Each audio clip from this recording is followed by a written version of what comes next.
Bonjour et bienvenue à tous à ce 28e partage interscriptural. Donc, mon nom est Olivier Gravran et je suis membre de la Fédération des familles pour la paix en Suisse, à Genève. J'ai le plaisir de vous accueillir aujourd'hui avec nos intervenants depuis notre bureau au cœur du quartier des Nations.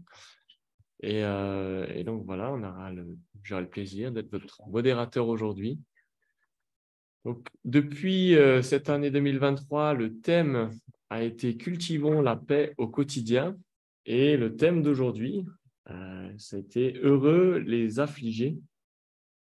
Alors, en général, quand j'ai de l'affliction, c'est pas toujours rigolo. Donc, donc c'est un thème, un joli oxymore qui nous attend aujourd'hui. Et voilà, j'ai hâte d'entendre ce que nos intervenants vont partager de leur foi et de leurs expériences.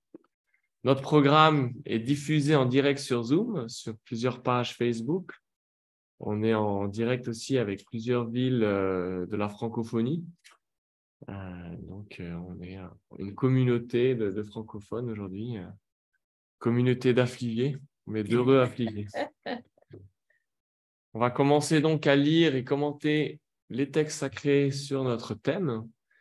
Et on vous encourage à écrire dans la discussion sur Zoom, dès que possible, vos questions au fur et à mesure en indiquant à quelle personne vous voulez les adresser. Et on pourra y répondre à la fin de notre session. Donc, on aura un temps de partage après les différentes interventions. Et voilà, donc merci de ne pas attendre la dernière minute pour que notre modérateur des questions puisse les préparer, les orienter et qu'on ait une discussion fructueuse à la fin. Notre première lecture et notre première intervenante apportera un regard judéo-chrétien sur le sujet. Donc, on va lire et partager les évangiles. Donc, Matthieu, chapitre 27, versets 45 à 50 et l'Ancien Testament, Jonas, chapitre 3, versets 1 à 10. Ils seront commentés par Madame Claire Sibylle André, qui est docteure en théologie, musicienne, formatrice d'adultes et coach, et qui est praticienne en neurofeedback. Madame André.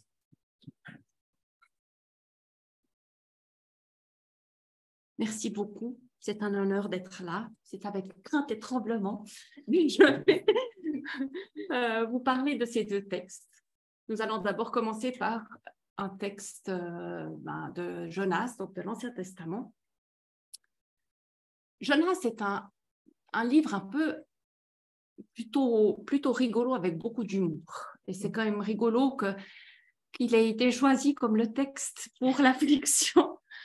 C'est vraiment le contre-exemple d'un bon prophète. Jonas, dans les deux premiers chapitres, le premier, il fait tout le contraire. Si Dieu lui dit d'aller à l'est, lui, il va vraiment au fin fond à l'ouest, etc. Donc, en fait, c'est vraiment un livre qui remet en question le rôle officiel du prophète, mais qui va vraiment chercher à l'intérieur ce qui peut bien se passer. Et donc, dans notre chapitre numéro 3, finalement, il accepte de partir et d'aller annoncer la nouvelle qu'il était censé dire. C'est exactement le même début qu'au chapitre 1. La parole de l'Éternel fut adressée une seconde fois à Jonas, d'où la seconde fois en ces termes. Lève-toi, va à Ninive, la grande ville, et fais-y la publication que je dicterai. Jonas se leva, il se rendit à Ninive, selon l'ordre du Seigneur. Or, Ninive était une ville puissamment grande. Il fallait 3 jours pour la parcourir. Jonas commença à parcourir la ville l'espace d'une journée, et il publia cette annonce: encore 40 jours, et Ninive sera détruite. Les habitants de Ninive crurent à Dieu. Ils proclamèrent un jeûne et tous les grands et petits se vêtirent de cilice. Le bruit étant parvenu jusqu'au roi de Ninive, il se leva de son trône, jeta bas son manteau, se couvrit d'un cilice et s'assit sur les cendres. Il fit publier dans Ninive, comme décret du roi et de ses dignitaires, ce qui suit: que ni homme ni bête, ni gros ni menu bétail ne goûte quoi que ce soit, qu'on ne les laisse pâturer ni boire de l'eau, que les hommes et le bétail soient enveloppés de silice, que chacun invoque Dieu avec force, qu'il renonce à sa mauvaise conduite et à la rapine qui est dans ses mains. Qui sait, peut-être Dieu, se ravisant, révoquera-t-il son arrêt et se départira-t-il de ses courroux pour que nous ne périssions pas. Dieu, en effet, considérant leur conduite, voyant qu'ils avaient abandonné leur mauvaise voie, revint sur la calamité qu'il leur avait annoncée et n'accomplit pas sa menace. Alors, j'aimerais bien partager avec vous, non pas vous pinailler sur l'hébreu, mais quand même partager quelques aspects assez intéressants par rapport à l'affliction ou par rapport à ce qu'on peut comprendre qui est sous-jacent à ce texte-là.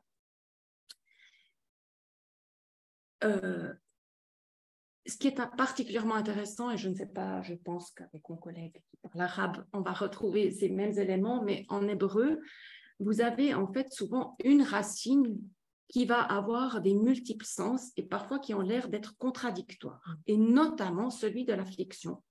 Alors, dans Jonas, on a un exemple, et ici, on va avoir vraiment une mise en scène d'une affliction visible, de ce que fait le peuple sur le décret du roi. Ils vont donc en fait vraiment faire des rites de deuil comme on fait habituellement. Donc, s'arracher les habits, se mettre un cilice, c'est un sac, c'est quelque chose de grossier, s'asseoir sur des cendres ou même se recouvrir de cendres.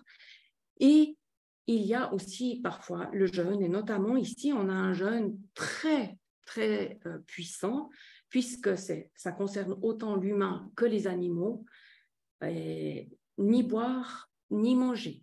Et imaginez-vous les animaux à qui vous empêchez de boire et de manger, c'est extrêmement bruyant. Et donc aussi, c'est aussi, en fait, les lamentations, c'est aussi très sonore. En fait, voilà. Donc, on a une mise en scène, si vous me permettez cette expression, d'un rite de deuil qui vraiment extériorise cette affliction. Et si on regarde un peu plus à travers l'hébreu, donc la partie linguistique, c'est très intéressant parce que vous allez avoir en fait certains mots qui vont plusieurs fois revenir, et notamment il y a l'idée du chouv, du fait de revenir en arrière, revenir sur son chemin. Et puis, on s'imagine bien que les Ninivites là, qui ont fait des mauvaises choses, on peut s'imaginer qu'il y ait ce repentir, ce retour de leur chemin. Vraiment, c'est le terme du repentir. Mais ce ne sont pas seulement eux. Si on lit le dernier verset qui nous dit que Dieu, considérant leur conduite, voyant qu'ils avaient abandonné leur mauvaise route, lui-même fait exactement la même chose. Il revient lui aussi. Donc, en fait, c'est vraiment en miroir. Et puis, l'autre chose, c'est le terme Nacham. Nacham, c'est vraiment l'affliction par excellence. Mais ce qui est assez intéressant là-dedans, c'est que ça comporte en même temps le fait d'être désolé. Le fait de faire un rituel de deuil, c'est aussi Nacham. Mais dans Nacham, vous avez aussi la notion même de la consolation. Elle est comprise dedans, alors qu'on aura plutôt l'impression que c'est deux choses complètement différentes. En hébreu, c'est vraiment la même chose. Dans la désolation, dans le deuil, il y a en même temps la consolation. Il y a le fait d'être pris aux tripes, d'être vraiment pris de compassion, d'empathie. Tout ça est compris dedans. Et donc, en fait, dans ce texte-là, c'est particulièrement beau parce qu'on va avoir les mêmes verbes pour le peuple des Ninivites et pour Dieu, qui va en même temps avoir ce Nacham et en même temps ce chouv, pour les deux. Et c'est vraiment intéressant que ce texte-là met en miroir l'action de l'humain et l'action de Dieu, ou que vraiment c'est fait en miroir. Alors oui, il faut quand même dire que Jonas, lui, il est comme un peu hors du truc, hein, dans ce chapitre-là. Lui, il ne va pas du tout être pris, il va être d'ailleurs dans le chapitre 4 très fâché que Dieu soit revenu sur sa décision. Donc, Dieu va encore avec lui faire tout un processus d'enseignement pour l'amener lui aussi à revenir sur ses propres pas de sa compréhension. Je regarde un peu l'heure parce que je suis très mauvaise pour la gestion du temps. Et comme j'ai 2 textes à partager avec vous. Donc ici, ce qui est aussi très intéressant dans Jonas, c'est que c'est un texte qui met plutôt en avant la foi des, mettez des guillemets à ce que je veux dire, des étrangers dans le chapitre 1, qui est en miroir de ce texte-là. Vous allez en fait avoir les marins qui ne sont pas du tout de tradition juive, qui sont tout à fait autrement, mais qui vont vraiment comprendre et qui vont craindre Dieu, donc craindre dans le sens vénérer Dieu et faire quelque chose. Ici, c'est aussi la même chose, c'est vraiment le peuple des Ninivites qu'on a décrit comme étant extrêmement négatif, qui vont vraiment comprendre quelque chose de Dieu et vont faire amende honorable, contrairement à Jonas. Voilà.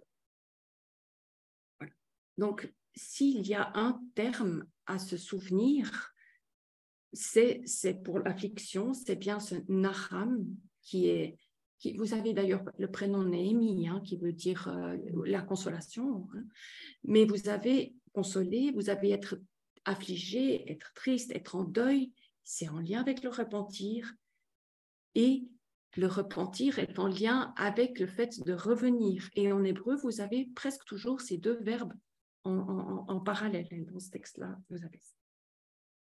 Je suppose que je vais m'arrêter là pour l'Ancien Testament. Et il y a encore un peu de temps pour le Nouveau. Ça va pour le temps? Hein? 3 minutes. Ah oui, alors très peu. D'accord. Alors, par rapport au Nouveau Testament, nous avons un texte, en fait, c'est vraiment le moment de Jésus sur la croix, tel qu'il est décrit dans l'évangile de Matthieu. On a 4 évangiles, les 4 vont raconter quelque chose de la crucifixion, mais ce passage-là, il est totalement unique à Matthieu. Et donc, à partir de midi, il y eut des ténèbres sur toute la terre jusqu'à 3 heures. Vers 3 heures, Jésus s'écria d'une forte voix. « Élie, Élie, lama sabachthani » c'est-à-dire, mon Dieu, pourquoi m'as-tu abandonné? Certains de ceux qui étaient là disaient en l'entendant, voilà qu'il appelle Élie. Aussitôt, l'un d'eux, pour prendre une éponge et l'imbiba de vinaigre, avec son bout d'arroseau, la lui présenta à boire. Les autres dirent, attends, voyons si Élie va venir le sauver. Mais Jésus, criant de nouveau d'une voix forte, rendit l'esprit. Alors, vu qu'il reste très peu de temps, je vais me concentrer que sur ce que dit vraiment Jésus. Jésus dit Élie, Élie. Et ça vient vraiment de l'hébreu. Élie, en hébreu, ça veut dire elle, veut dire Dieu. Et le i à la fin veut dire mon. Donc, Élie, Élie, mon Dieu, mon Dieu. Lama sabachthani, pourquoi m'as-tu abandonné? C'est en fait une citation d'un psaume. Or, même si on est dans le Nouveau Testament, on a vraiment ce lien avec l'Ancien Testament et Jésus lui-même va prendre exemple dans l'Ancien Testament, sur l'affliction. Il y a aussi toute la part d'oser affirmer, en fait presque contester et dire c'est injuste, je n'en peux plus. On a plusieurs textes, alors on a plein de psaumes, on a aussi le livre de Job, qui va en fait oser l'affliction. Il y a aussi cette part-là où on ose dire j'en peux plus, j'ai besoin de le dire, c'est pas un manque de foi, c'est juste j'ai besoin de pouvoir dire que c'est pas juste. Et Jésus va prendre des termes du psaume 22, où on va retrouver vraiment cette notion de je me sens abandonné de toi, je crois en toi et je conteste, je ne veux pas être abandonné de toi. Et dans l'affliction, il y a aussi cette part d'oser exprimer et de crier. Et d'ailleurs, en grec, c'est très intéressant parce que il va vraiment, on a plusieurs termes. On a boa, qui veut dire crier. Anaboa, c'est crier vers Dieu, vers en haut, hein, donc invoquer Dieu, mais c'est avec une forte voix. Et vraiment, et vous avez en fait des équivalents dans l'Ancien Testament en grec, vraiment avec cette forte voix, d'oser dire ce qu'on a sur le cœur. Voilà. Vu qu'il reste très peu de temps, je crois que je m'arrête là. Et puis, vous pourrez poser des questions.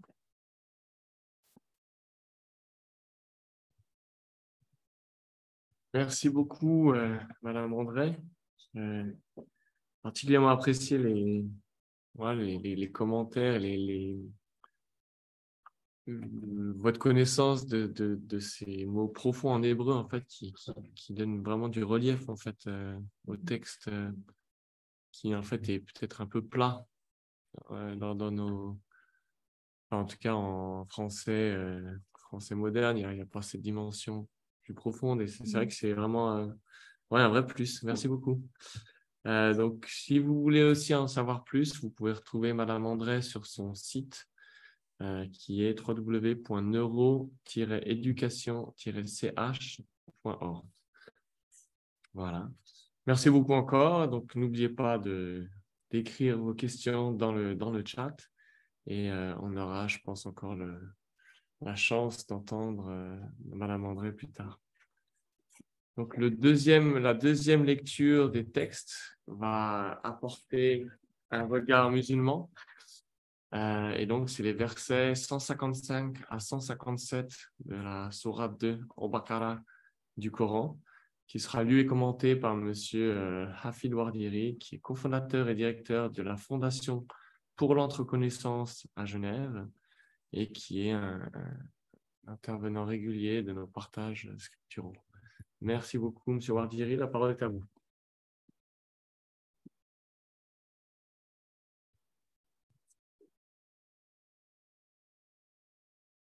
Oui, merci. Toujours très heureux d'être parmi vous. Je peux vous assurer que ce n'est pas une affliction pour moi. C'est une épreuve. C'est une épreuve parce que cela me permet à chaque fois de pouvoir trouver les mots qu'il faut pour pouvoir être compris par ceux qui souhaitent entendre de moi ce que j'entends par ce sujet que vous développez. Je viens juste de constater tout à l'heure sur l'écran que le texte en arabe ne correspond pas au texte en français. Mais ce n'est pas grave. Le texte, du moins les versets que j'ai choisis pour parler justement, m'exprimer sur ce sujet que vous avez choisi, heureux les affligés, c'est 3 versets tirés de la sourate Al-Baqarah, qui est la sourate numéro 2 et qu'on appelle en arabe Al-Baqarah, et dans la traduction est l'Arash. En vérité, je ne saurais aborder ce sujet-là sans mettre en avant l'éducation qui nous est donnée très très tôt dans notre enfance en ce qui concerne la question de la difficulté, de l'épreuve. Et évidemment, les premières paroles qu'on entend quand on est jeune, c'est celle qui consiste à nous rappeler que quelle que soit la situation que nous vivons, nous devons être dans la reconnaissance et dans le remerciement à l'égard de Dieu. Que ce soit dans la joie ou dans le malheur, il faut avoir une attitude d'acceptance et de reconnaissance. Il y a une autre chose aussi qui nous est, comment dirais-je, transmise dès le départ, c'est qu'il ne faut pas avoir une attitude, comment dirais-je, de peur face à la difficulté. Et au contraire, considérer que la difficulté, c'est un moyen d'aller au-delà de nous-mêmes. Parce que dans le Coran, il dit « Il n'abad al-usr yusr ». Dans toute difficulté, il y a une facilité. Dans toute difficulté, il y a une félicité. « Il n'abad al-usr yusr ». C'est-à-dire que la difficulté, c'est une épreuve. L'épreuve, elle n'est pas toujours considérée comme quelque chose qui est réprouvant de la part de Dieu, mais plutôt pour nous, lorsque nous sommes éprouvés par Dieu, c'est parce qu'il nous aime. C'est parce qu'il veut aussi nous donner la capacité de pouvoir aller dans sa proximité, chercher la force, l'énergie qu'il faut pour faire face à ce qui nous arrive. Donc là, je veux juste dire en arabe le verset en question. ولا نبلوكم بشيء من الخوف والجوع ونقص من الأموال والأنفس والثمرات وبشر الصابرين الذين صبروا. Nous allons vous éprouver. Et là, dans ce verset, pratiquement toutes les épreuves sont réunies. Que ce soit la peur, que ce soit le manque en ce qui concerne la nourriture, la subsistance, que ce soit les moyens matériels, ou que ce soit les gens qui nous entourent ou des gens de notre famille qui disparaissent. Donc, toutes les épreuves sont là, mais il nous rappelle que ceux qui sont patients face à ce genre d'épreuves, face à ce genre d'affliction, eh bien, c'est ceux-là, au fond, qui seront salués par Dieu et qui recevront sa miséricorde. Et il le dit dans la fin du verset, c'est ceux-là qui seront les bien guidés. Donc, en même temps qu'il nous avertit en ce qui concerne les épreuves qui pourraient être celles que nous rencontrerons dans notre vie, il nous dit qu'il y a bien sûr la patience qui peut faire barrage à ce genre de situation et qui fait que celui qui est approuvé, qui est éprouvé devient celui qui est approuvé. Voilà ce que je pourrais dire en ce qui concerne ce verset, mais il y a bien entendu de nombreux autres versets dans le Coran où Dieu attire notre attention sur le fait que la vie est faite de difficultés, de facilités, et qu'il ne faut pas perdre confiance en lui, et il faut aller chercher justement en lui l'énergie, la foi, pour pouvoir traverser les difficultés qui sont celles que nous aurons à traverser. Il y a aussi dans le Coran quelque chose qui nous rappelle qu'au fond, de Dieu ne vient que le bien. Donc l'épreuve ne peut pas être considérée comme un mal venant de lui. Et le mal, à la limite, c'est comment est-ce que moi je vais interpréter et quel comportement j'aurai face à cette épreuve. Donc l'épreuve, elle est là, mais je dois savoir comment gérer cette épreuve et comment me comporter par rapport à cela et par rapport à la confiance que j'ai en Dieu. Il y a une sourate fort intéressante dans le Coran qui me semble aussi répondre à ce genre de situation, et c'est la sourate, une des sourates les dernières, de 4 versets, et dans cette sourate qui s'intitule « Le temps », au sens le plus noble du terme, et où Dieu jure par le temps en disant « Certes, l'être humain est dans la perdition, excepté celui qui croit, celui qui fait les bonnes œuvres, celui qui s'enjoint la justice et celui qui est patient. » On a dans cette sourate un avertissement, comme quoi, de manière, que ce soit dans le passé, dans le présent, dans le futur, l'homme, s'il se laisse aller à lui-même, il est obligatoirement dans la perdition, il aura choisi la voie de la perdition, à l'exception de ces 4 points cardinaux célestes qui sont le fait de croire, le fait de faire des bonnes œuvres et le fait de s'enjoindre la justice, d'être des gens qui promeuvent la justice en eux-mêmes et avec les autres, et aussi les gens qui patientent, car la patience est le pôle le plus important qui nous permet de pouvoir vivre ces différents points, à savoir croire, faire le bien, s'enjoindre à la justice. Pour pouvoir vivre cela dans le monde dans lequel on est, on a besoin de beaucoup de patience. Donc la patience, c'est toujours justement celle qui va nous permettre de pouvoir non seulement recevoir l'épreuve, non seulement sentir ces afflictions, mais en même temps avoir l'énergie et la force de la foi qui nous permet d'aller au-delà de ces épreuves. Donc, dans l'islam, de manière générale, l'épreuve n'est pas considérée comme un mal, mais plutôt comme un moyen qui va nous amener à un bien en nous-mêmes et à un bien que l'on partage avec les autres.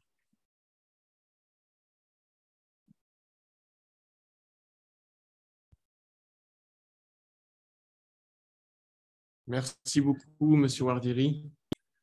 C'est de nouveau un texte très profond. Et ce qui m'a touché beaucoup, c'est vrai que quand on a des problèmes, des douleurs, quand on est frappé par l'affliction ou que la vie est compliquée, c'est vrai qu'on a deux choix, de se tourner vers Dieu ou de se détourner de Dieu. Et merci de partager avec nous ce texte où ça nous rappelle que même si ce n'est pas forcément la première réaction, mais c'est celle qui est peut-être la plus saine.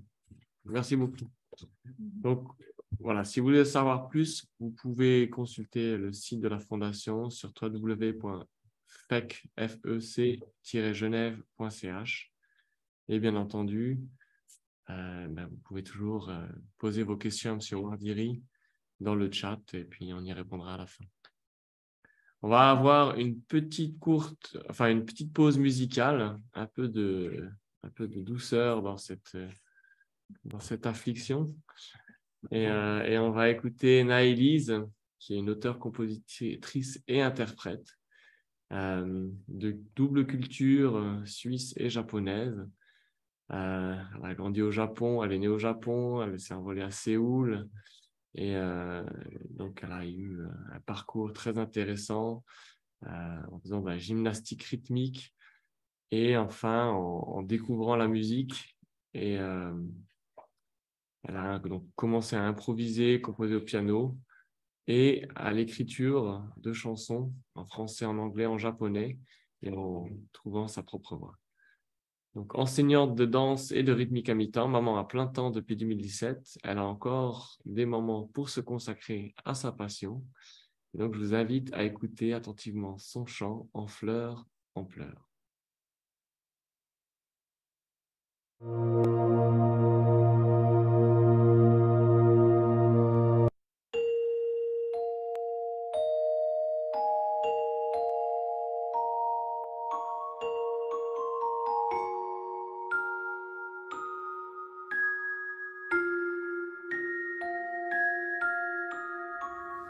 La nature en fleurs, la nature en pleurs,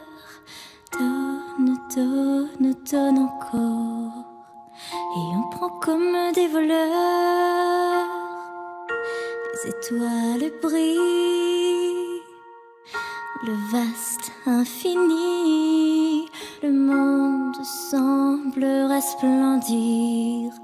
Le monde brûle, la chair à vif.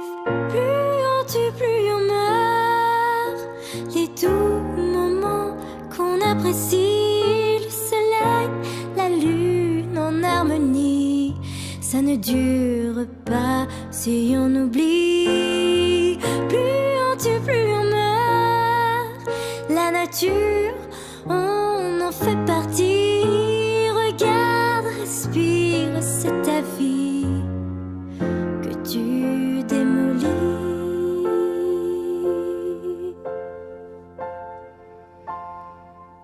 La nature en fleurs, la nature en pleurs. Donne encore. Jusqu'où allons-nous détruire une vive lueur? S'éveille en mon cœur. Toi et moi, on a le choix. Ensemble, on crée l'avenir.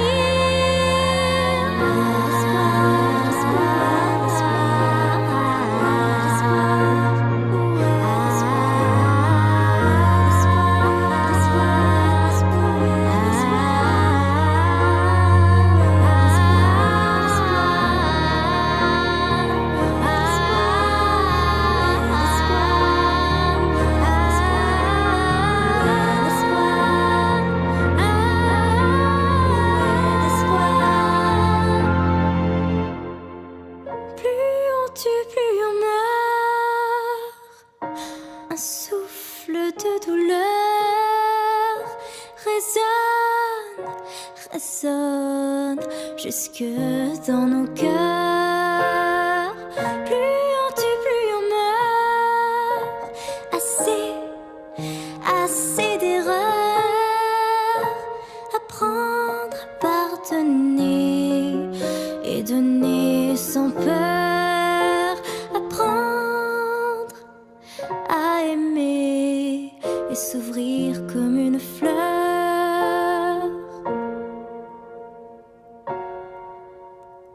S'ouvrir comme une fleur.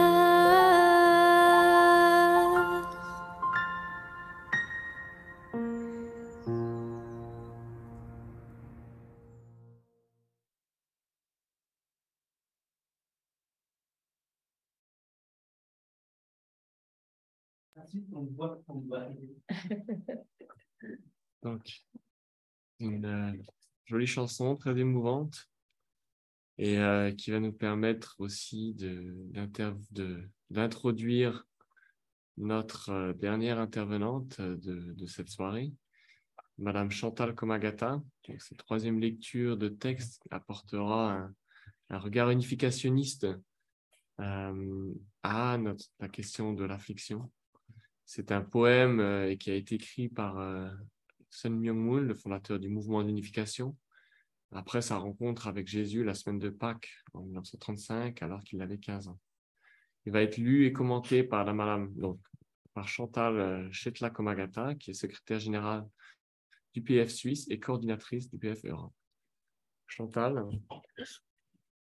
Merci, c'est un plaisir de partager cette soirée avec toutes les personnes présentes ici et sur Zoom, et également avec les deux magnifiques interventions que vous avez présentées. Ça m'a vraiment touchée au cœur. Et je vais lire ce passage, ce poème. Un regard unificationniste sur la couronne de gloire. Lorsque de mon prochain je me mets à douter, la peine et la douleur envahissent mon cœur. Si je juge, pire encore, je ne puis supporter. Si je hais, c'est ma vie qui perd toute valeur. Mais si je fais confiance, on me trompe sans cesse. Je subis le rejet pour l'amour que je donne. Ce soir, ma tête, mon corps sont remplis de tristesse, de douleur, de chagrin. Tout mon être frissonne. Serais-je dans l'erreur? Oui, c'est certain, j'ai tort. Pourtant, même trahi, de nouveau je pardonne. À ceux qui m'ont trompé, je fais confiance encore. À ceux qui me haïssent, mon amour je redonne. Lorsque j'aime, ô Seigneur, quelle immense douleur. Que vienne sur mes mains ton regard se poser et ressens dans tes mains placées près de mon cœur l'indicible douleur qui le fait exploser. Pourtant, c'est en aimant mes pires ennemis que des plus grands tourments vainqueurs je sortirai. Si comme moi, tu peux aimer sans compromis, la couronne de gloire, alors je t'offrirai. C'est un poème magnifique quand on pense qu'il a été composé par un jeune, hein, et vraiment avec cette inspiration de sa rencontre avec Jésus. J'aimerais partager mon écran maintenant pour partager des ressentis, hein, des idées.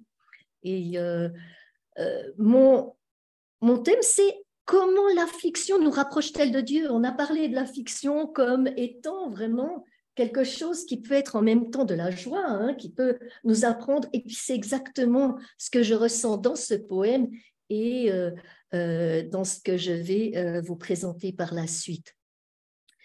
Donc, on fait la différence entre quatre sphères du cœur, hein, et qui chacune donne et reçoivent différentes sortes d'amour.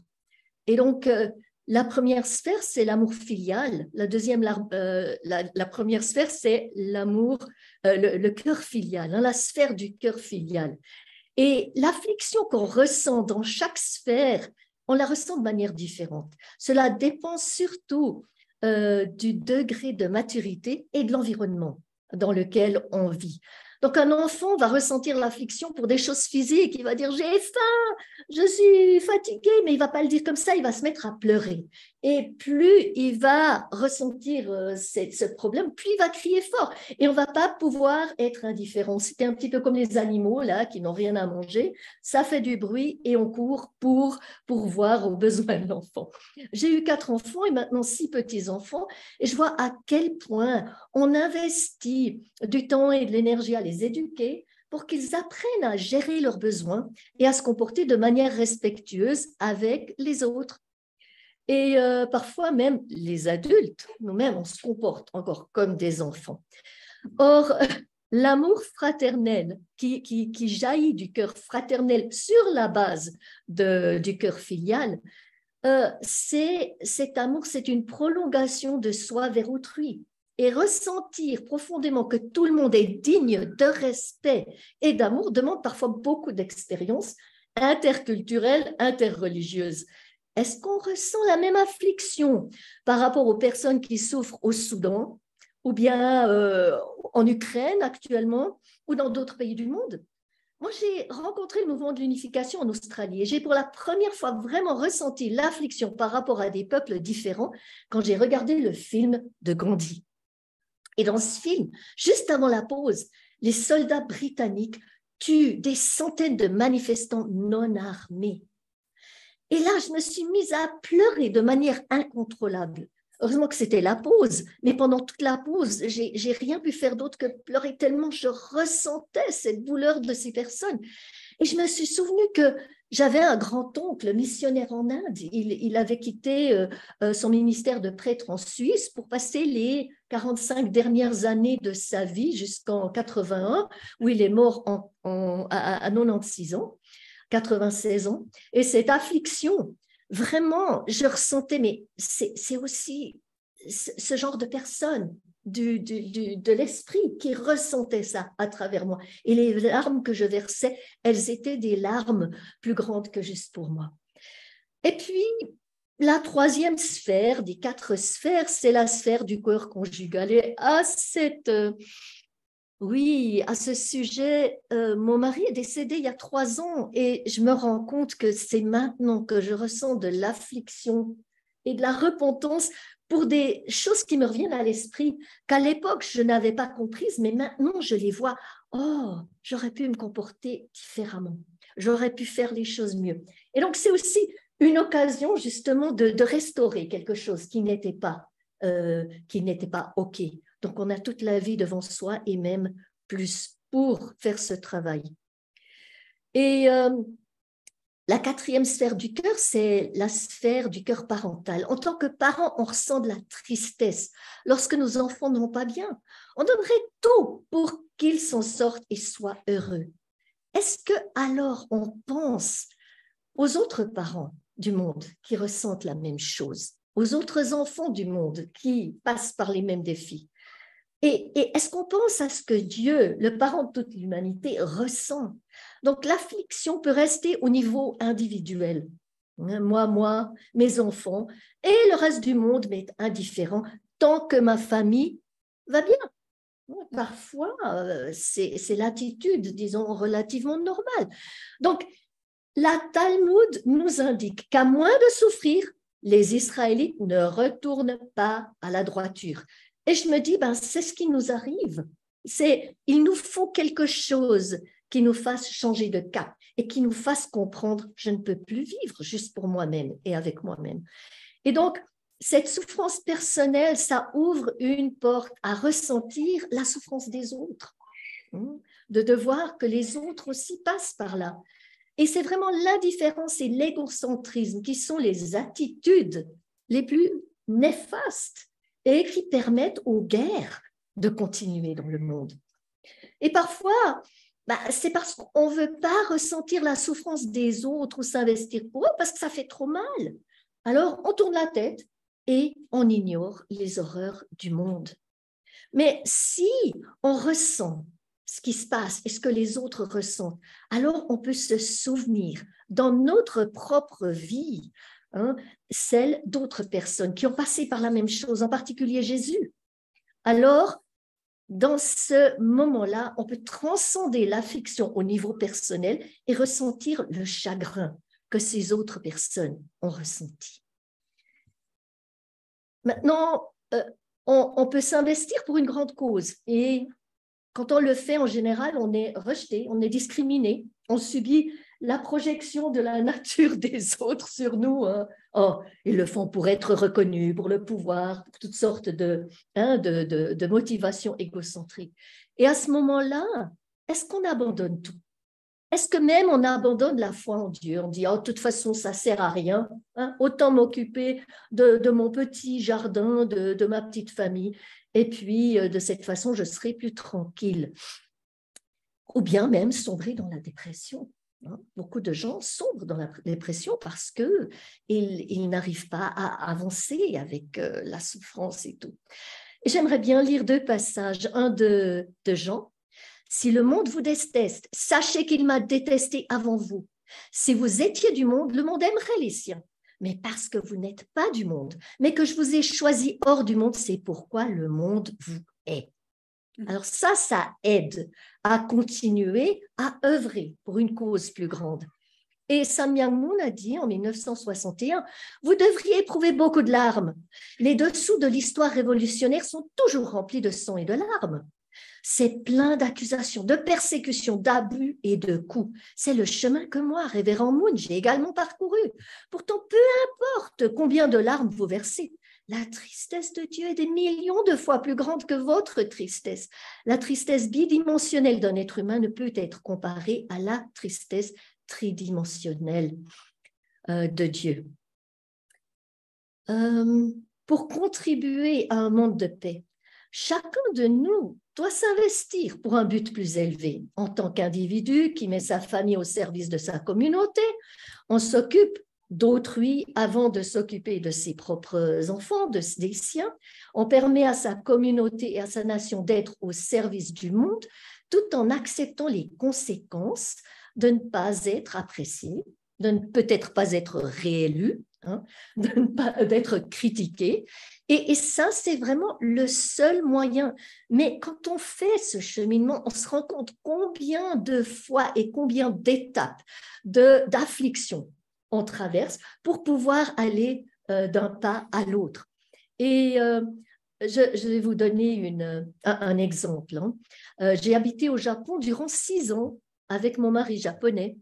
Et nos 3 enfants avaient entre 3 et 7 ans. Et j'ai entendu parler d'une mission humanitaire pour transcender la nation. On voit maintenant tous ces nationalismes. Hein. Chacun ne pense qu'à sa nation, à son groupe ethnique ou bien à son groupe linguistique. Ce genre de choses, c'est terriblement néfaste pour le monde. Donc, il a demandé aux femmes japonaises qui avaient des familles de laisser leur famille pendant 1 année au Japon et d'aller en Amérique latine en particulier.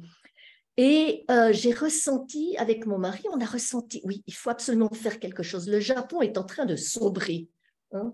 Et donc, j'ai laissé la famille à mon mari, je suis partie. Et pendant 1 année, c'est lui qui s'est occupé des enfants. Et pendant cette année, je faisais des activités missionnaires avec 120 autres japonaises missionnaires, et c'était en Bolivie. Et au moment où tout était contre nous, vraiment qu'on subissait la discrimination, que la belle famille me critiquait et avait le sentiment, mais c'est quoi cette belle fille qui s'en va, qui laisse mon fils avec ses enfants, ça va ou quoi? Alors un jour, je me suis retrouvée à pleurer comme jamais auparavant. Et à ce moment-là, je me suis rendu compte dans ces larmes, en fait, que c'était une offrande que je faisais inconditionnelle, que je ne pouvais même pas attendre. Parce que je fais ça, je gagnerai mon entrée au paradis, non. Ou bien que la providence ou que le monde spirituel s'occupera de mes enfants, non. Aucun échange, il n'y a pas d'échange dans ce qu'on fait pour Dieu. Et donc, c'est inconditionnel. Et j'ai pu, à ce moment-là, me connecter au cœur de Jésus, qui lui également a passé par ça, qui lui également a fait tout ce qu'il a pu, pas pour son peuple juif, mais pour tout le monde, et qui a été critiqué, et qui a été persécuté jusqu'à être crucifié. Et j'ai pensé aussi au cœur des vrais parents, et finalement au cœur de Dieu, le parent céleste. Et je me souviens que ma gorge faisait mal, que toute ma poitrine était serrée et que je n'arrivais pas à sangloter. Alors les personnes, les Japonaises autour de moi voulaient venir voir ce qu'il en était. Et dans mon cœur, je ressentais, non, je veux rester dans cette communion avec Dieu. Je ressens les larmes de Dieu. Ce n'est pas les miennes. C'est quelque chose qui est bien plus grand. Et dans cette situation, j'ai réussi à vraiment ressentir, Dieu, je te comprends, je comprends ta souffrance maintenant, parce que moi-même, j'ai sacrifié ce qui m'était le plus cher au monde. Et j'ai vraiment le désir d'alléger cette souffrance par mon investissement. Et donc là, vraiment, j'ai ressenti une joie transcendantale d'être en communion avec le divin. Et cette expérience a vraiment transformé ma vie. Et je voulais encore parler d'un petit point, c'est que on peut se poser la dernière question. Dans quelle mesure suis-je disposée et capable à ressentir les émotions qui font mal? Si je ne connais pas la vérité, si je ne connais pas comment Dieu a travaillé dans la providence, tout ce qui s'est passé pour restaurer l'être humain à cet idéal originel, je ne peux pas ressentir tout ça, je ne peux pas me donner entièrement à ma mission. Mais en même temps, que je dois comprendre ces choses, il faut aussi que j'ai la volonté d'avoir développé cette volonté de faire quelque chose de bien, d'être au service des autres. C'est un outil absolument nécessaire pour pouvoir aller de l'avant. Et finalement, ce dont on a parlé, ces sentiments, ces émotions qui permettent de ressentir ce cœur de Dieu, qui permettent de ressentir la souffrance des autres et de passer par cette affliction sans vouloir s'enfuir. C'est également important. Donc, dans notre vie d'êtres humains, on a la capacité de développer le fait de ressentir, de comprendre et d'agir. Et quand on peut le faire et qu'on le fait vraiment avec le cœur, avec la motivation de contribuer sans rien attendre en retour, alors là, on ressent cette puissance qui vient de l'intérieur. On ne suit pas une directive, on ne fait pas les choses pour un motif quelconque extérieur, on le fait parce que c'est la bonne chose à faire. Voilà, et donc c'est vraiment là qu'on comprend que l'affliction nous rapproche de Dieu, parce que grâce à cette affliction, on comprend le cœur de Dieu. Et on peut ressentir cette joie d'avoir compris et d'avoir partagé le cœur de Dieu. Merci beaucoup. Merci beaucoup, Chantal, pour cette intervention profonde et personnelle. Et je pense que ouais, les mots restent des mots tant qu'ils ne sont pas vécus et mis en pratique par les personnes. Et merci d'avoir partagé tes expériences et tes souffrances et ton appel à l'action aussi. C'est quelque chose qui est inspirant. Donc, c'était la dernière intervention sur ce thème. Et donc, on va passer à la partie que vous attendez tous, les questions, les débats. Et donc, je vais demander à M. Laurent Lardouce, qui est chargé des recherches pour l'FPU à Paris, d'animer cette session. Donc, ils sont en présentiel à l'Espace Barreau à Paris. Voilà, Laurent, je te laisse la parole. Et donc, on fera passer le micro ici avec nos intervenants pour tenter de répondre ou d'approfondir encore ce sujet. Bonsoir à tous. Merci. Donc, il y a peu de questions, à vrai dire. Et c'est des questions un petit peu toujours en termes de oui, mais, je dirais, c'est-à-dire les personnes, on va dire, comprennent le thème et ont peut-être des précisions qu'ils veulent avoir. Il y a 4 questions, donc on va les poser, puis après, je pense que le mieux, c'est que vous ayez peut-être un échange entre vous à Genève, parce qu'il n'y a vraiment pas beaucoup de questions.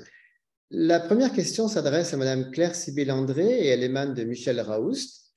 À quoi sert de revenir en arrière, d'être affligé si on ne prend pas responsabilité pour ses mauvaises actions et si on ne cherche pas à les réparer? Voilà.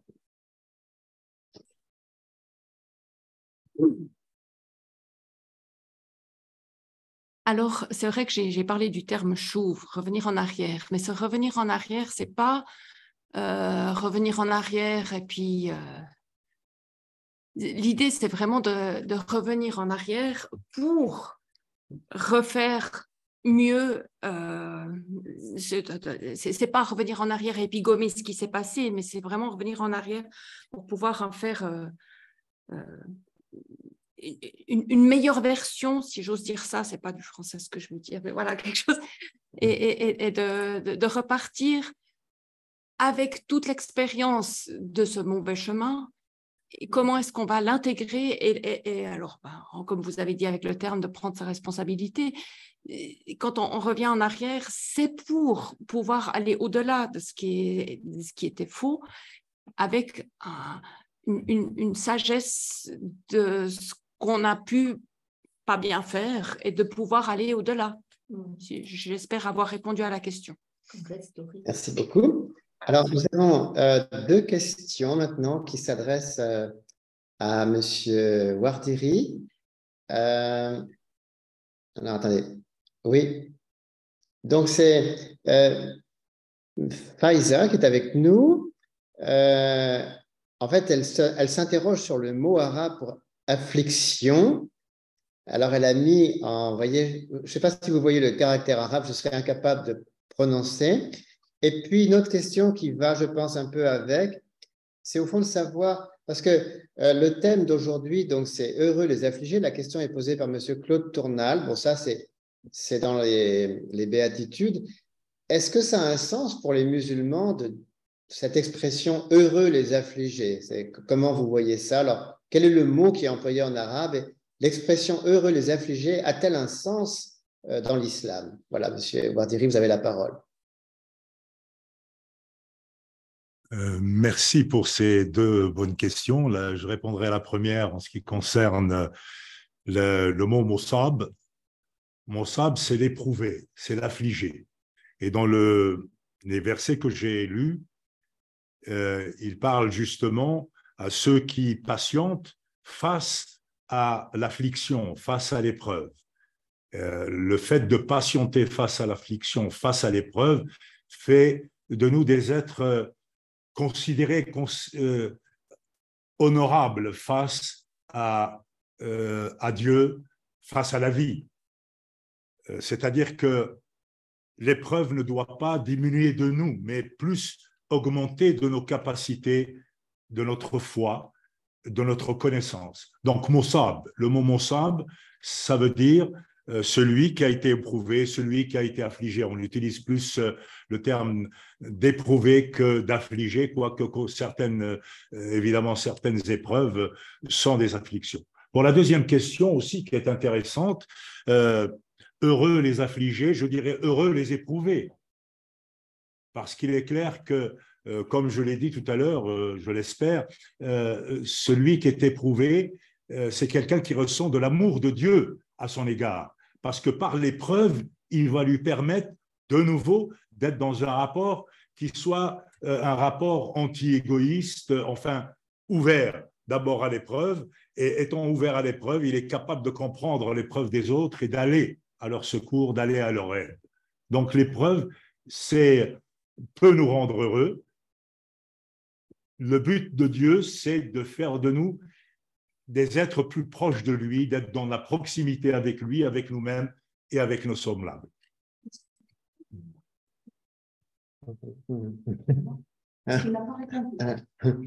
Alors,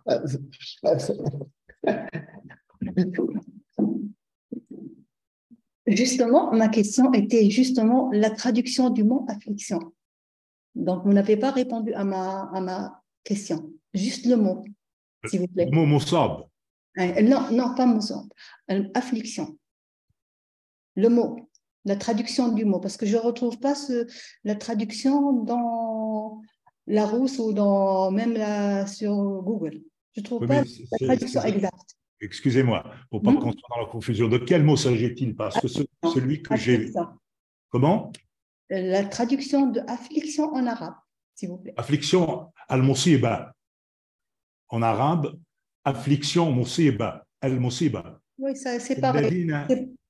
Al-musib. La traduction exacte, je pense. C'est celui qui subit une épreuve et par l'épreuve, il subit une affliction.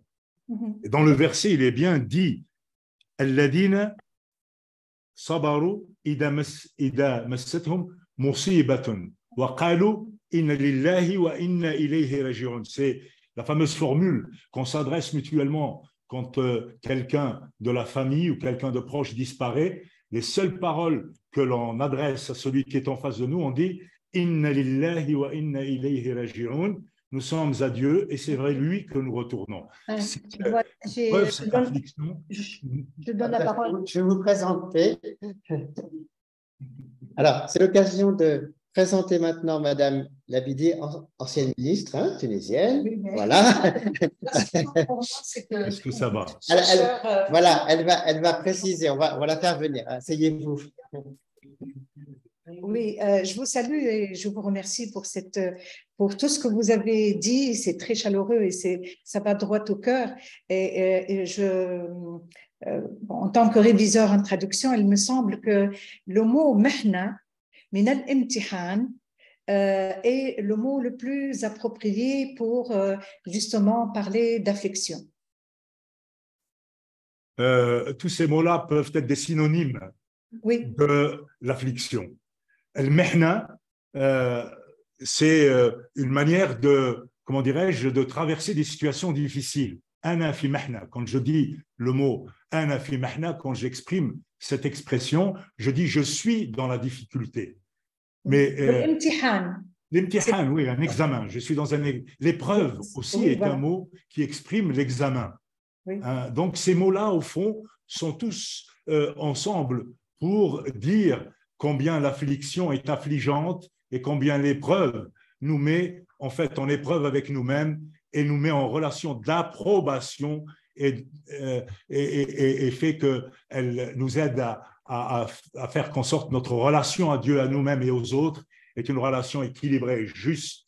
Oui, c'est quelque part un peu la résiliation, accepter un fait qu'on ne peut absolument pas changer. Comme perdre quelqu'un, on ne peut plus le récupérer. Et donc, quand on est résilié ou quand on a de la patience, c'est quand même une reconnaissance quelque part aussi de notre impuissance envers ce qui arrive et des choses qui vraiment aussi nous ramènent à reconnaître que nous sommes impuissants devant cette puissance divine. Et donc, on est réduit à notre place normale et naturelle. Enfin, c'est comme ça que moi, je le perçois en tant que musulmane et aussi en tant que pratiquante. Et aussi, je suis passée par des épreuves très dures. Et grâce à cette résilience et grâce à cette patience que j'arrive à accepter cette très forte douleur et cette très forte perte. Parce que perdre un enfant, ce n'est pas quelque chose de normal. Et donc, c'est quelque chose qui nous dépasse et c'est quelque chose qui n'est pas prévu dans notre parcours de personne. Voilà, je termine avec ça. Merci. Et c'est dans ce but que l'épreuve existe parce qu'elle nous permet d'aller au-delà de nous-mêmes. Merci beaucoup. Alors, ceci nous montre que ça arrive souvent dans nos débats. Beaucoup de personnes, en fait, ont du mal à comprendre les termes qu'on emploie. Hein. C'est souvent l'expérience qu'on a. On a choisi ce terme de l'affliction. Or, au cours de la discussion, beaucoup de gens se demandent un petit peu, mais finalement, de quoi on parle. Hein. Alors, M. Chaudy a finalement une question pour vous aussi, Madame André. Il a réfléchi entre-temps. Il est revenu sur Jonas et voilà, il vous pose la question suivante. Quand le prophète Jonas attend la punition de la ville et sa destruction, il n'est pas capable de comprendre que le pardon est possible. Ainsi, sa compréhension du cœur de Dieu n'est pas assez forte, alors j'imagine. C'est ça qu'il a voulu dire. Comment répondriez-vous? Alors, c'est vrai que, pardon, oui, c'est vrai que j'avais lu la question en avance, j'étais aussi restée un peu sur le pas assez faible, et je comprenais vraiment pas la question, sincèrement. Alors, c'est indéniable que Jonas ne comprend pas jusqu'au bout. Hein. Jusqu'au bout, il ira. On n'a en tout cas pas l'idée qu'il lui arrive à faire le pas d'une quelconque compréhension. Mais ça reflète aussi quand même, malheureusement, beaucoup nos désirs de vengeance qui ont l'air d'être très humains.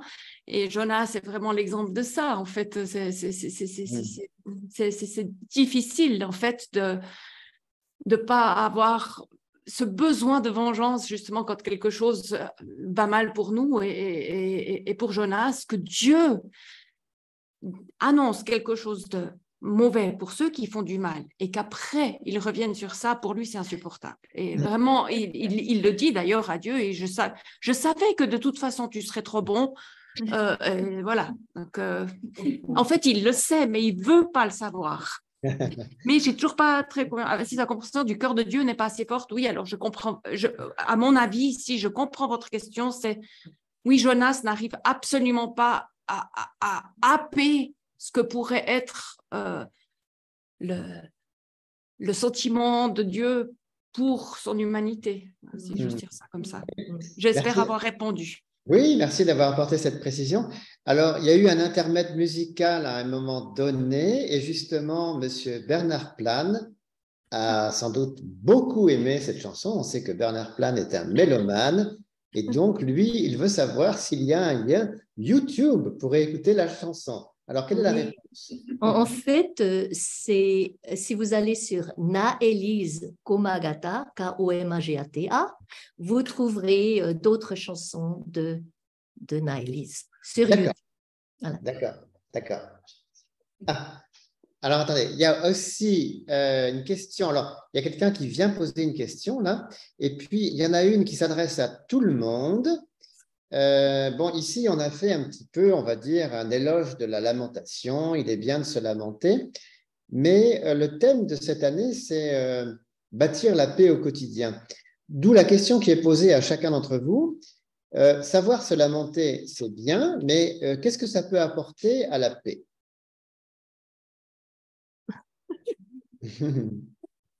C'est encore un oui, mais. Hein. On est d'accord pour se lamenter, mais est-ce que ça va vraiment je trouve cette question intéressante. Allez-y, monsieur Wardy. C'est évident que chez les êtres humains, le fait de se lamenter, c'est presque l'essentiel de leur manière de croire. Et il faut vraiment se mettre vraiment être prudent dans l'idée de penser que par la lamentation, on va changer la situation. Il est clair que nous sommes des êtres faibles, fragiles, que lorsque le mal nous touche, on le ressent et on peut se lamenter, mais ce n'est pas là la finalité.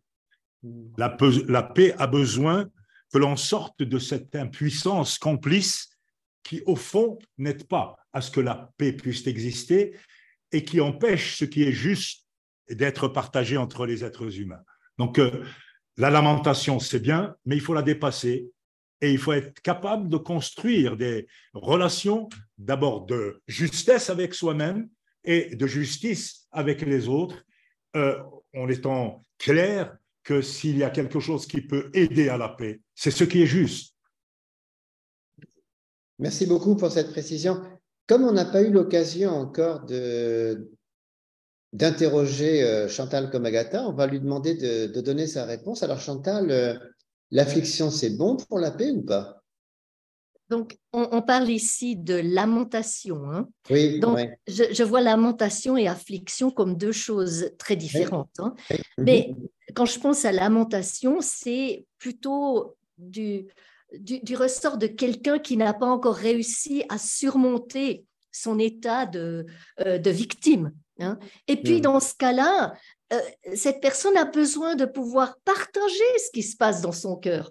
Alors, la pire des choses à lui dire, c'est « arrête de te plaindre ». Ça, c'est la pire des choses à lui dire, mais d'être à l'écoute, de savoir et de poser les bonnes questions et de voir comment cette personne peut voir les choses d'un nouveau point de vue, non pas comme la victime, mais comme une personne qui crée sa vie. Ça peut être utile. Donc, voilà, je pense que c'est utile d'avoir des personnes qui écoutent d'autres qui se lamentent pour permettre à ces personnes également de devenir acteurs de leur vie. Voilà. Alors, Chantal, entre-temps, il y a une question qui est posée par le petit frère de Olivier Gravant. Oh, Dorian. Voilà, Dorian, il a eu une question qu'il veut poser, en fait, à toi. Y a-t-il une fin, il a souligné fin 2 fois, une fin à l'affliction, une sorte de tournant perpétuel, la fin de la lamentation. Il faut nous parler de ça. La fin de la lamentation, la fin de l'affliction.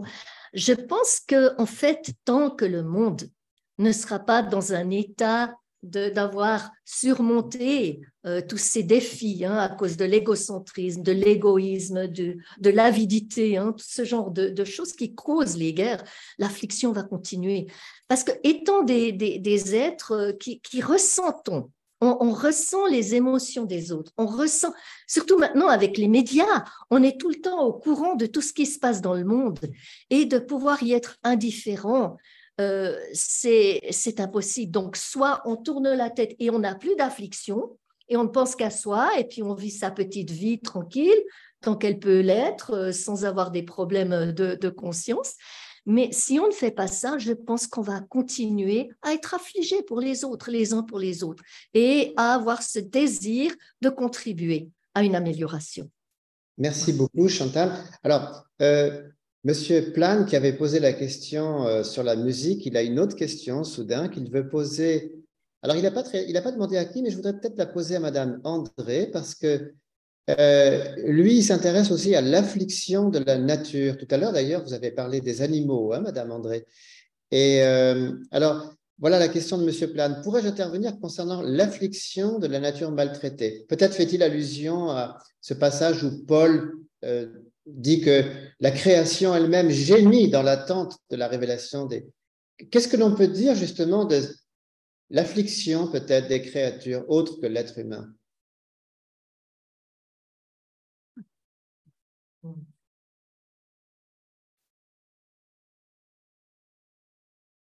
Bon, là, je vous parle à titre personnel, mais pour moi, autant les animaux que les humains sont absolument également des créations de Dieu, et que bien sûr que nous, on a une trace écrite de notre pensée humaine, mais tout animal et toute la nature, là, les arbres, toute la nature parle et exprime aussi, et je pense qu'actuellement on le voit aussi très fortement pour la nature, exprime cette affliction et appelle à un changement. Mais là, je vous réponds à titre absolument personnel, je ne sais pas si j'ai vraiment répondu à ce que vous vouliez savoir. Oui. Oui. Alors, quelqu'un nous rappelle justement que la chanson de Naélise fait aussi allusion à la tristesse, à la lamentation de la nature. Peut-être, Monsieur Wardiri, vous voudriez ajouter quelque chose sur ce point?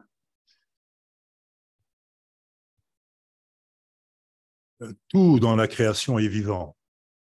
Et tout ce qui est vivant dépend du grand vivant. Et donc, ce vivant de la nature ressent l'affliction. Il le ressent dans un langage qui n'est pas celui qu'on a. Nous exprimons nos afflictions, nos lamentations dans un langage qui nous est propre, mais la nature a son propre langage. Si l'on prend les oiseaux, les arbres, les vagues dans les océans, toutes ces parties de la grande création ont une manière d'exprimer leur lamentation, leur mal-être, et donc nous devons, nous, être attentifs en tant qu'être humain dans le cadre de notre responsabilité, en tant qu'être, comment dirais-je, désigné par Dieu pour faire en sorte que ce beau monde qui nous a été offert puisse continuer à l'être. Et malheureusement, on se retrouve comme étant à l'origine même de leur lamentation, à l'origine de leurs afflictions. Donc l'être humain, ce qui est important, c'est non seulement il ne doit pas seulement se lamenter, mais se rendre compte qu'il évite d'être dans cette espèce d'indifférence et d'impuissance qu'il dit « moi je ne peux rien ». Quand on dit « on ne peut rien », on est absolument condamnable parce qu'on peut, étant donné que c'est par nous que le désordre s'instaure. Bien, écoutez, je crois qu'il y a plus de questions maintenant, mais c'est une bonne chose. Finalement, ces questions-réponses nous ont permis d'élargir le débat. On en est venu à se demander s'il y avait une fin de l'affliction, et puis on est passé de l'affliction humaine à une affliction peut-être plus cosmique, hein, qui embrasse tout le cosmos. Donc voilà, merci aux intervenants. Je repasse le micro à Olivier Gravin. On avait encore une intervention de Heine Hanshin qui est avec nous ici. D'accord. Oui, bonsoir à tous. Merci beaucoup pour cette discussion riche et ces présentations qui nous inspirent et qui nous donnent quand même beaucoup d'idées et de réflexions. Moi, je viens de la langue allemande. Alors, j'ai une question aussi simple que ça.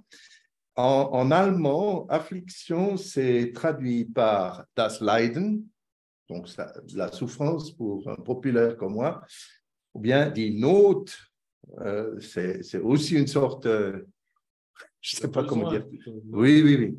Alors, comment est-ce que, parce qu'il y a une chose que, une inspiration qui m'est venue ou une idée qui m'est venue, comment est-ce que la souffrance qu'on cause nous-mêmes à cause d'erreurs que nous faisons, je ne sais pas, est-ce qu'on a abordé cela? Parce qu'il y a le problème de l'affliction qui vient d'erreurs qu'on fait, qui vient que, par exemple, aussi dans la chanson, c'était dit, je tue, hein, je commis un crime grave comme tuer quelqu'un, et puis je me mets dans une souffrance moi-même. Donc les erreurs qu'on fait, les choses qu'on fait contre une éthique ou un principe universel, ça peut causer une affliction aussi, une souffrance. Est-ce que là, en français, on fait une différence? Ou est-ce que, je ne sais pas s'il y a d'autres intervenants, d'autres personnes qui veulent répondre à ça. Comment est-ce qu'on doit se prendre à cette sorte de choses? Parce que...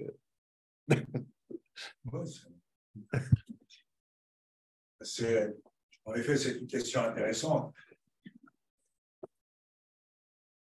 Dans ma brève intervention, j'ai dit que le mal ne vient pas de Dieu.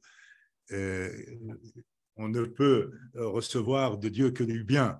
Et même l'épreuve elle-même, même si elle nous paraît être colorée d'un certain mal parce qu'on ne la supporte pas bien, eh bien c'est quand même un bien lorsqu'on sait comment la recevoir et la gérer dans notre rapport à Dieu, à savoir comment on va chercher l'énergie et la foi nécessaires pour pouvoir la gérer et passer au-delà. Nos erreurs sont à l'origine de toutes les afflictions, qu'elles soient celles qui nous concernent ou celles qui concernent les semblables qui nous entourent ou la nature, la création. Tout cela, c'est parce que l'être humain n'est pas juste en lui-même et à ce moment-là, il devient quelqu'un qui crée le chaos en dehors de lui-même.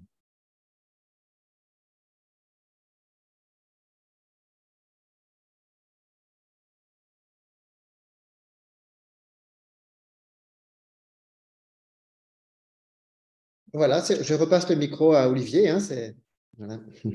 Merci pour toutes ces interventions. Pour conclure, je pense que je voulais revenir un petit peu sur ces 3 textes quand même très, très profonds et remercier aussi les intervenants. On a vu les messages de condoléances qu'on va tous devoir exprimer à un moment ou à un autre et avec la souffrance et la douleur qui va avec laquelle on va tous être confrontés. On a vu le cri du cœur de Jésus qui manifeste toute sa souffrance et son désespoir à un moment particulièrement tragique de sa vie. Et on a vu aussi, pour conclure, la douleur de juger ou de faire du mal aux autres, mais en même temps, comment rebondir et aimer. Et voilà, je vous invite à passer les prochaines semaines aussi, malgré toutes les afflictions, avec un grand sourire. Et pour finir justement sur le sourire, je voudrais inviter Jean-François Moulinet, qui est coordinateur du cercle Dialogue et Alliance à Paris, à partager quelques mots pour clôturer notre rencontre.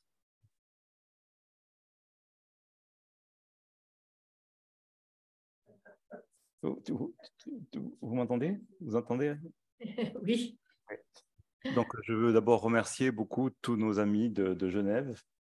C'est vraiment remarquable qu'on ait pu faire cette soirée aujourd'hui. Et je demande à Victor de passer à la prochaine diapositive.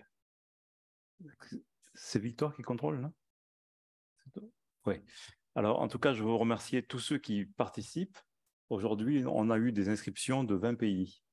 Donc, j'étais à le jour où on fait notre réunion, à midi, je regarde quels sont les pays qui sont inscrits. Et ça fait toujours plaisir de voir qu'il y a des gens du Liban, du Maroc, de différents pays. La Tunisie, oui. Et surtout, reviens en arrière. Tu peux aller en arrière? Ouais, parce que les Tunisiennes, elles veulent prendre une photo. Voilà.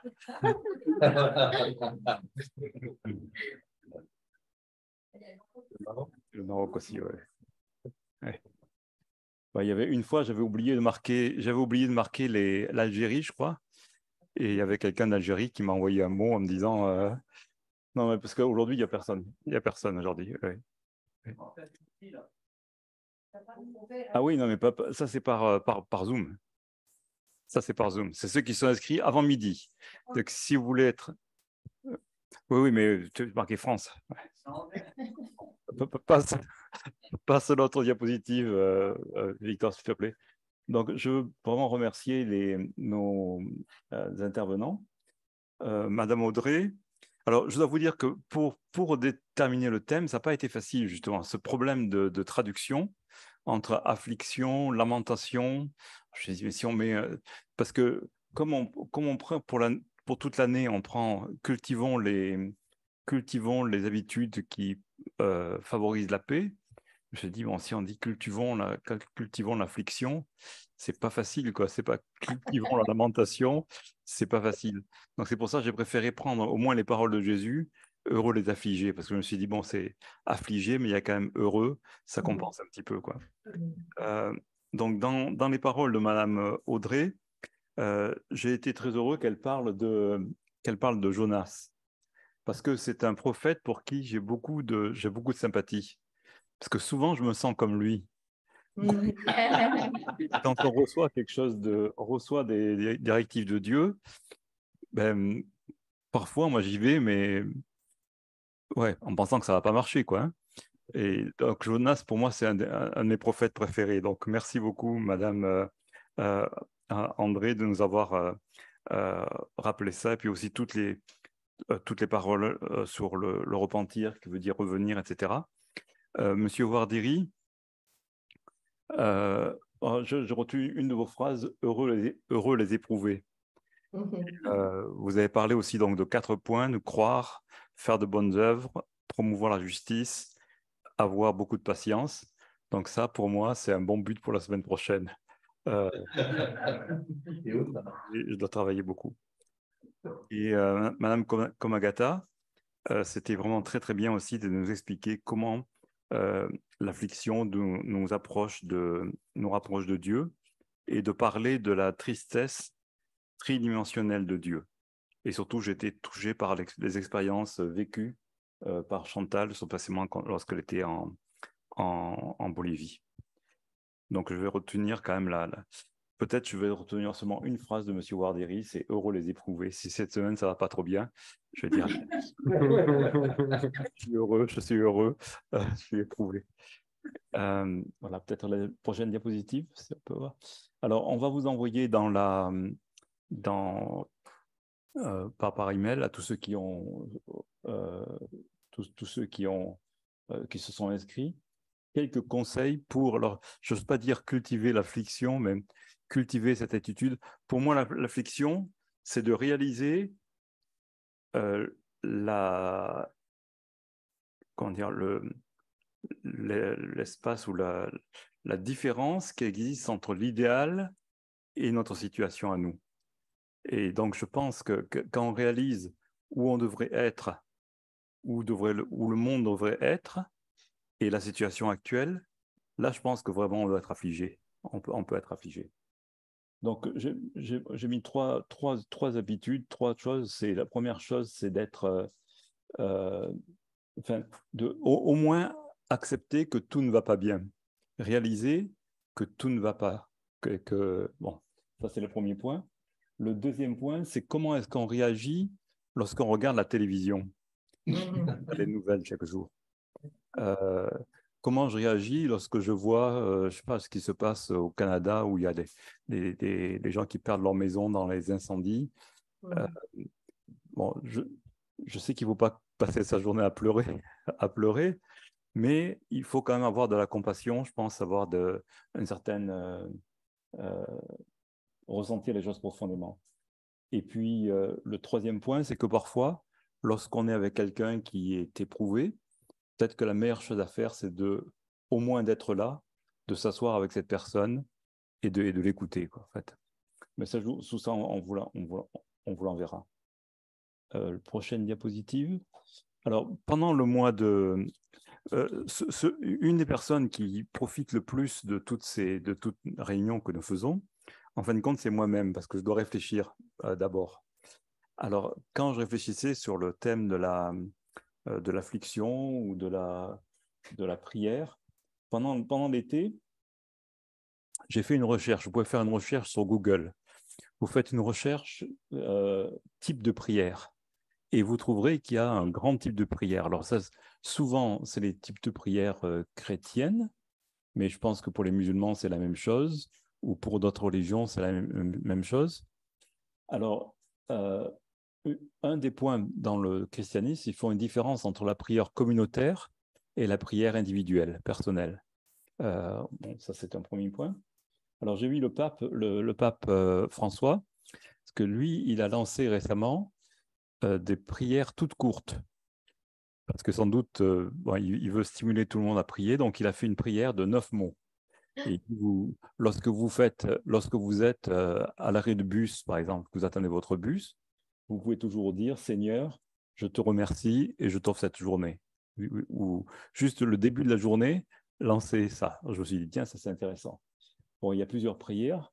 Une prière qui m'intéresse beaucoup, c'est la prière d'intercession. C'est de prier plus que pour nous-mêmes. Parce que bien sûr, on peut se lamenter sur nous-mêmes, mais on peut se lamenter aussi pour le monde, pour notre pays, pour notre communauté et pour nos proches. Ça, pour moi, c'est la prière qui me convient le mieux, en fait. Hein. Vous avez les prières de supplication, mais je pense que c'est un peu la même chose que prière de lamentation. Vous avez les prières d'action de grâce. Et dernièrement, j'ai des amis coréens, ils m'ont fait découvrir la prière de résonance. Donc en anglais, je ne sais pas comment on dit, resoning prayer ou resoning... Resonation prayer. Alors justement, on cherche, on en parlait avec Laurent dans la voiture.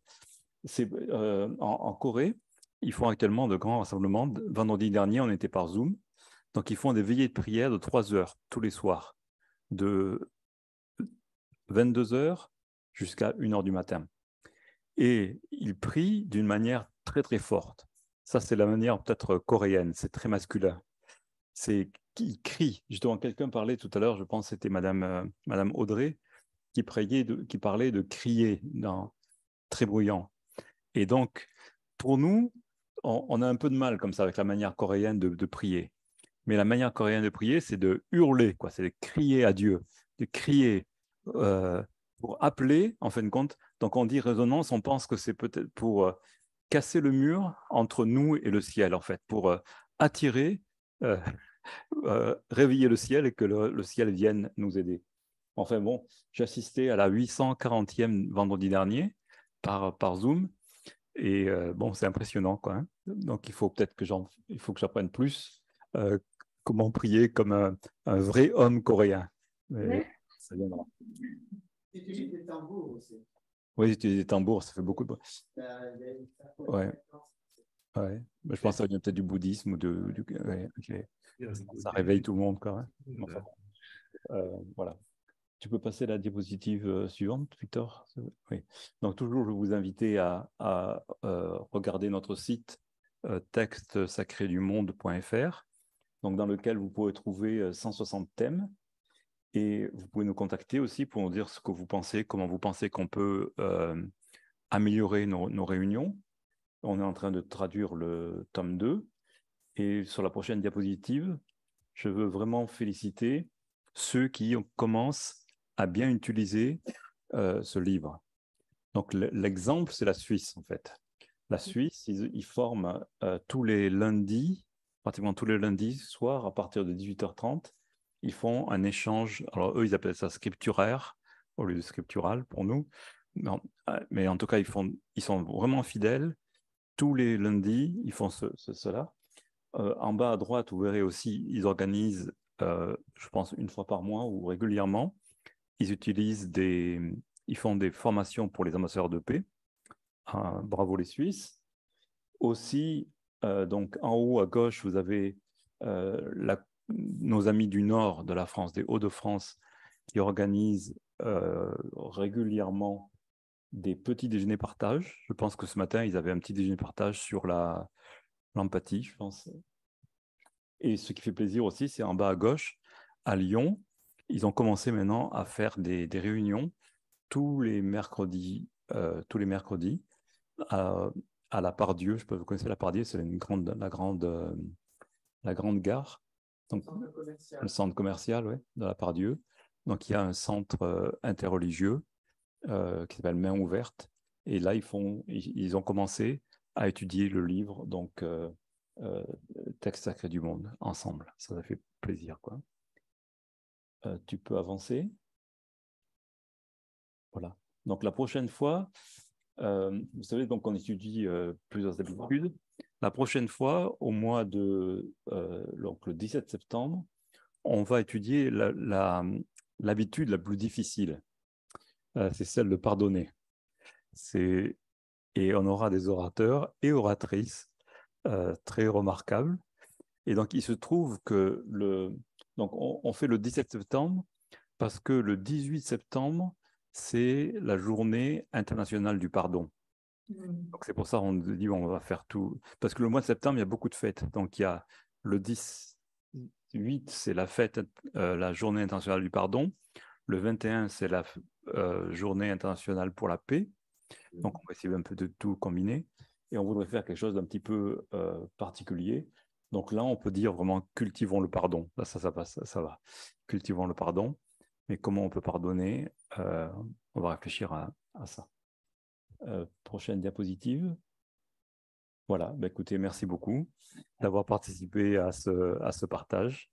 Et nous espérons vous voir le mois prochain, dans 3 semaines, pour quelque chose sur le pardon. Merci beaucoup, en tout cas, à toute la Suisse. C'était un grand plaisir de vous voir tous, de voir Heiner Hanschin aussi. Il faudrait vous venez en France, de voir Olivier aussi. Tu nous manques, Olivier, ici, là. Olivier nous manque, tout le monde nous manque. Mais bon, voilà. En tout cas, merci beaucoup à tous et à toutes. Merci.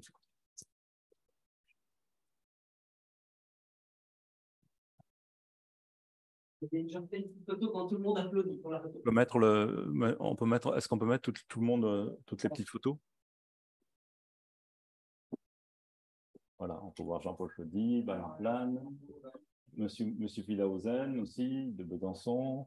On voit Thérèse qui est en Autriche. Ah ben moi, s'ils ne sont pas inscrits avant midi. Ouais. Madame Kobangué aussi, je vois, Jean-Paul Jogère du Nord. Voilà. En tout cas, merci à toutes et à toutes d'être venus. Au revoir.